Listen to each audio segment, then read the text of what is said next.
Hello everyone. In this video, I would cover the current affairs from April 21 to May 8. And I would also want to inform you that henceforth, we would be doing the current affairs on a weekly basis. And every Tuesday, we would release a weekly current affairs video that would cover the current affairs from the prior week, that is from Monday to Sunday. And the video would be released every Tuesday. Now, coming to this video, let's get started. So number one, World Bank report states extreme poverty in India declined by 12.3%. The extreme poverty rate in India fell from 22.5% in 2011 to 10.2% in 2019, as per the World Bank Policy Research Working Paper. Students, this is a very important statistic. You can consider noting it down, that the poverty has come down from 22.5% to 10.2% in 2019. And this represents a decline of 12.3 percentage point in extreme poverty count between 2011 and 2019 students. Also, the positive news is that the decline in rural areas was much higher than in urban areas. Now, while the reduction in rural poverty dropped by 14.7% points, the poverty in urban areas dropped by 7.9 percentage points. Some important information about the World Bank. Number one, it was founded in July 1944.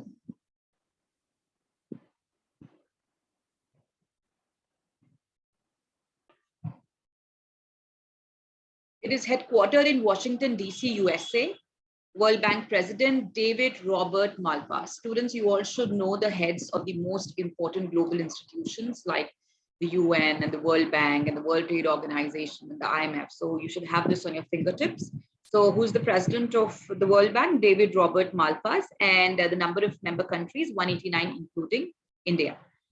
Moving on, students, IMF cuts India's GDP growth forecast for financial year 23 to 8.2%. So in a series of other downward revisions also, IMF has cut India's GDP growth forecast to 8.2%, students, in its latest World Economic Outlook report. And earlier in January report, this was estimated at 9%, students. So from 9%, it has been cut to 8.2%, which is a significant drop. And IMF has also cut India's financial year 24 GDP growth forecast to 6.9%. That means the country would be slowing down in this year and the next year. So in the case of the global economy, IMF has cut the growth forecast for the calendar year 22 to 3.6% from 4.4%, students. So what this implies is that the downward revision is not something unique to India. That's happening only in India's case, and India is one of the economies or the only economy that is, that would be slowing down. No, that's a global phenomena that's been observed worldwide, that the entire global economy would be slowing down for that matter. And primarily because of the fact that the recovery from the COVID-19 was yet not complete when we were hit by another crisis in the form of the Russia-Ukraine war. Moving on, students. So this exhibit, this graphic shows you how what forecasts have been made by various institutions, and the drop in the forecast is very evident. If you see earlier, World Bank had estimated India to grow at 8.7% in 23, and this has come down to 8. IMF at 9, that has come down to 8.2.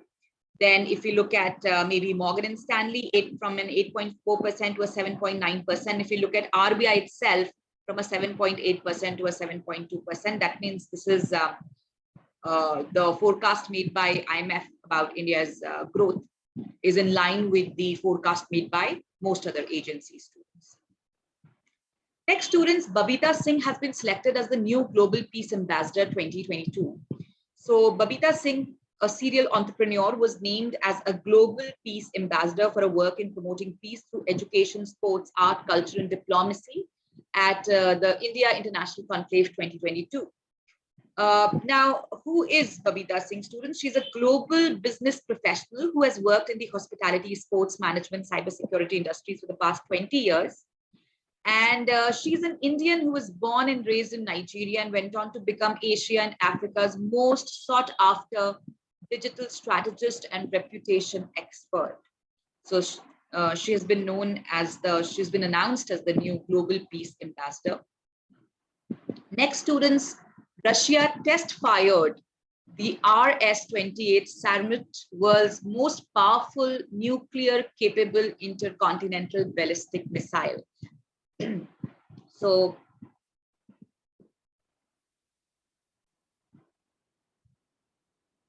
students, in the backdrop of the conflict with Ukraine, Russia has test fired the RS-28 Sarmat, students.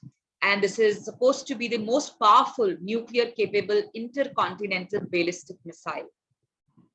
So according to Russian President Vladimir Putin, he said that military had successfully test fired an intercontinental missile capable of carrying a big nuclear payload. But the Pentagon, which is the US defense house, that has said that the missile did not pose a substantial danger to the US. And Russia's most powerful ICBM is the RS-28 Sarmat. It has been dubbed as Satan II by NATO, students. So Satan II, Satan is like the word used for the evil by the Western world. So they have dubbed this nuclear capable missile of Russia as Satan II. And it is a super heavy thermonuclear armed intercontinental range ballistic missile. And it carries a great number of more potent nuclear warheads.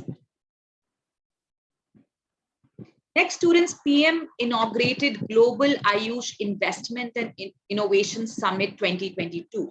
So Prime Minister Narendra Modi, he would open the Global Ayush Investment and Innovation Summit 2022, students. That is, slated to take place from April 20. That took place from April 20 to 2022. And it would promote global awareness of Ayush education, research, innovation, entrepreneurship, and long-term health across all Ayush system, students.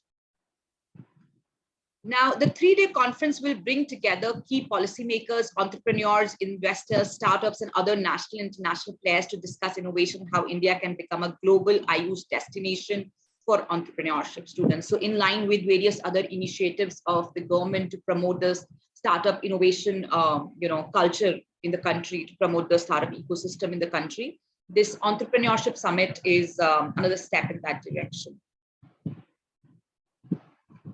Next, students, West Indies all-rounder K. Pollard has announced his retirement.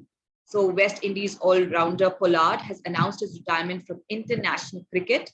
He was the captain of the West Indies Limited overseas teams. He had played a total of 123 ODIs and 101 T20 matches. And he's been integral part of the Mumbai Indians team in the Indian Premier League for several years now, and was retained by the franchisee ahead of the mega auction in February this year. He was also part of the West Indies team that won the 2012 ICC WT20 and missed out on his second T20 World Cup title due to an injury. So he has announced retirement, students. Next, students, Bruce D. Broyes has been appointed as MD and CEO of future Generali India Life Insurance. So students, all the corporate appointments we all know are very important for various non-CAT exams. So Generali Asia, future Generali, students, we all know that's an insurance company, a very popular insurance company, that has appointed Bruce D. Broyes as MD and CEO, and he has taken over from Miranjit Mukherjee, who was an interim CEO in 2021. And in March, Generali has become the majority shareholder of the Indian Life Insurance joint venture after getting regulatory approvals. If we talk about Broyes, so he's been the regional head of distribution of Generali Asia based in Hong Kong, and he oversaw health and PNC distribution of Generali's operations across various countries, and he has a career spanning over 34 years of life. Next, students, Indigo becomes the first airline to use indigenous navigation system called Gagan, students. So Gagan is a navigation system which has been indigenously developed in India. And Indigo becomes the first airline in Asia to be using this navigation system. And this is a huge leap for the Indian civil aviation and a firm step towards Atmanirbhar Bharat, students, that we are using our own, navigation system. And India, in fact, becomes the third country in the world to have its own SBAS system after USA and Japan, its own navigation system. And the flight was conducted using an ATR-72 aircraft that landed at the Kishangarh Airport in Rajasthan. And it used the GPS-aided geo-augmented navigation. So students, you all should know the full form of Gagan, that is GPS-aided geo-augmented navigation, right? And it has been jointly developed by the Center-run Airport Authority of India and ISRO, Indian Space Research Organization. Now, some important facts about Indigo. Indigo CEO Rono Datta, students. It was founded in 2006 in Gurgaon. It's headquartered in Gurgaon.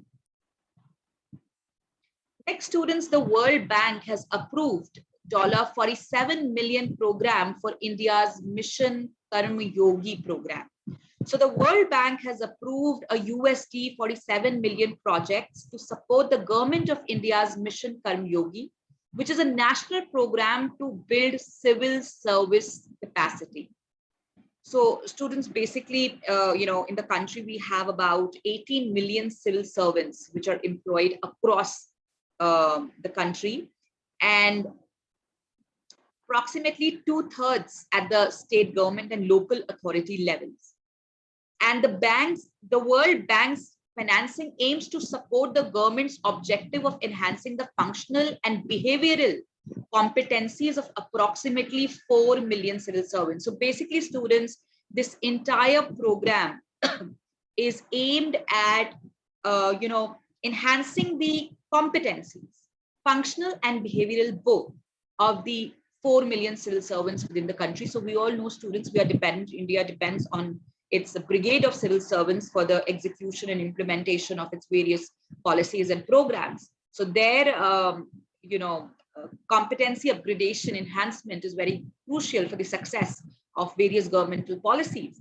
So this program is going to focus on 3 components: the development and implementation of competency frameworks, the development of an integrated learning platform, and program monitoring, evaluation, and management, students. So it is known as the Karma Yogi program, and the World Bank has approved $47 million for this. So if you talk about the project in particular, so the project is aligned with the India Country Partnership Framework, students, Country Partnership Framework, CPF, which includes strengthening the public sector institutions as one of the 4 areas of engagement for the World Bank in India. So we all know that World Bank carries out a number of development activities across the world, particularly in the least developing and the developing countries. And one area wherein World Bank looks to engage with India is public sector strengthening. So the project is also aligned with World Bank's twin goals of ending extreme poverty and building shared prosperity, as building the capabilities of government officials would help in the achievement of reducing the poverty and building shared prosperity, right?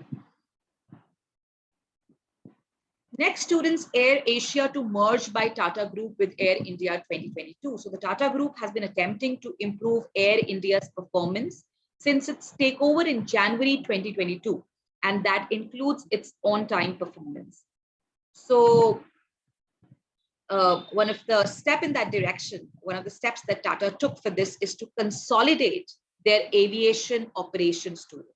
So the Competition Commission of India, CCI, has already been notified of Air India's intention to merge with Air Asia India, students.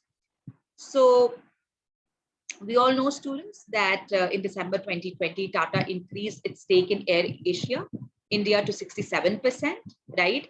And now, in order to improve Air India's performance, it plans to sort of merge it with, the merge Air India with Air Asia.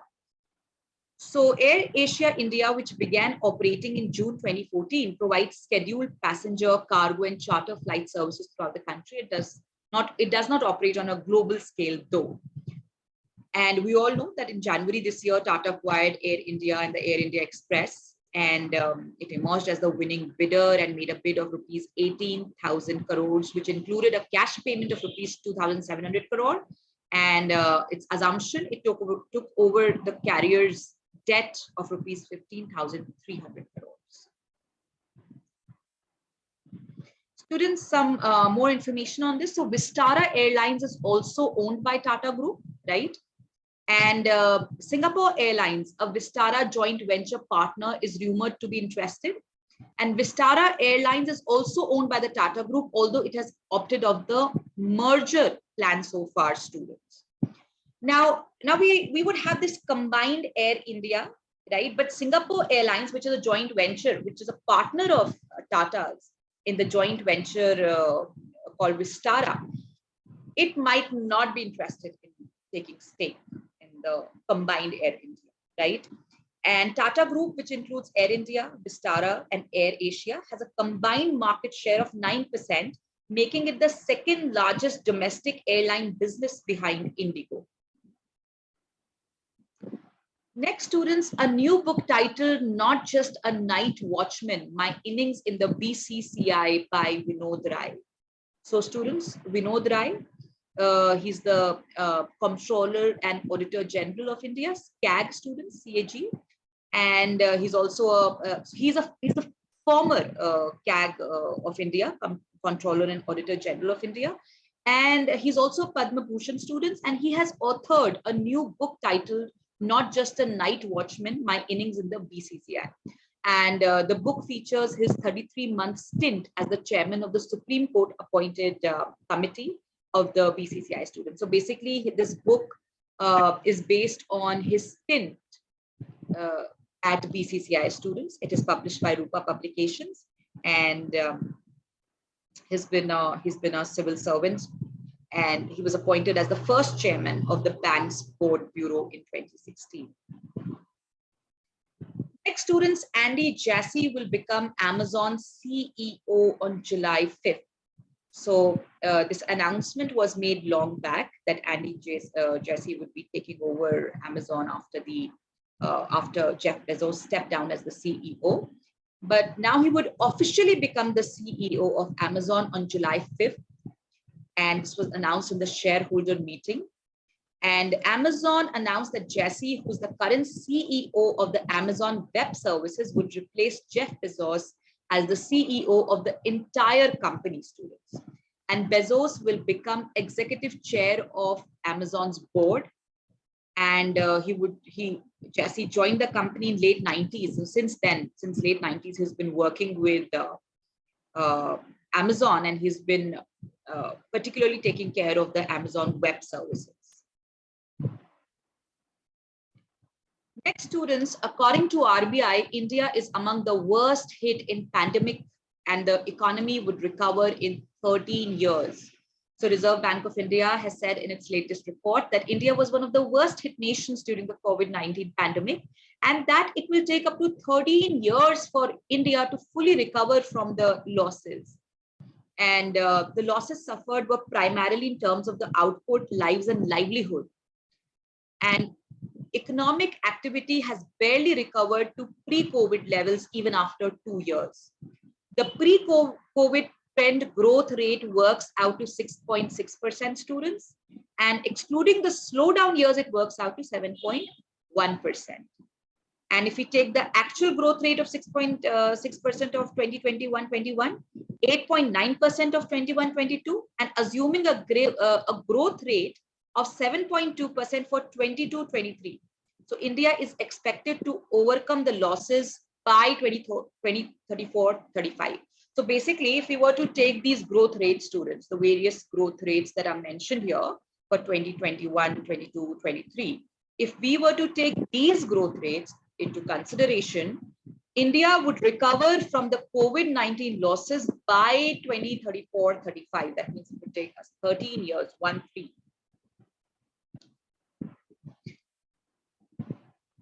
The report has further added that the pandemic is a watershed moment, and the ongoing structural changes catalyzed by the pandemic can potentially alter the growth trajectory in the medium term, students. So basically, pandemic has had a drastic impact. It's a watershed moment for the Indian economy, and as it is evident from the various cuts in the growth in the anticipated or the expected India's GDP, we can certainly say that it has severely impacted the Indian economy.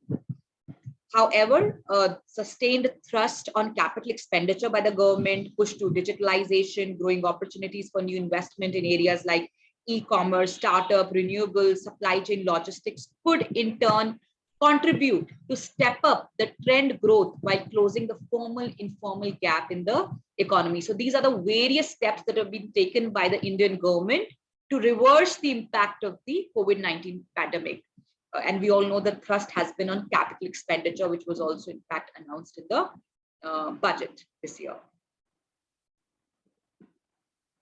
Next, students, INS Vikrant, India's first indigenous aircraft carrier, will be handed over to the Indian Navy. So the sea trials of India's first indigenous aircraft carrier, students, they have begun, and they would be done by August. So it is anticipated that by August this year, the indigenously developed INS Vikrant would be inducted into the Indian Navy, students. And according to the trials, the performance has been found satisfactory. And the battleship, this ship was built at a cost of approximately 23,000 crores, propelling India into a restricted group of countries with the capability to develop cutting-edge aircraft carriers. So now India has the technology to develop domestically aircraft carrier, students. And it is among the few countries who have this capability.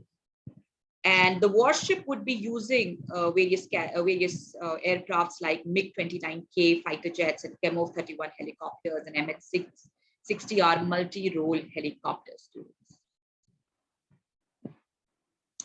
According to the officials, Vikrant has a top speed of roughly 28 knots and a cruising speed of 18 knots with a range of about 7,500 nautical miles, students. It was constructed by Cochin Shipyard Limited, students, and it is India's only aircraft carrier at the moment. In fact, in the light of China's expanding military presence in the Indian Ocean region, students, Indian Navy has been intensely working on enhancing its overall capabilities.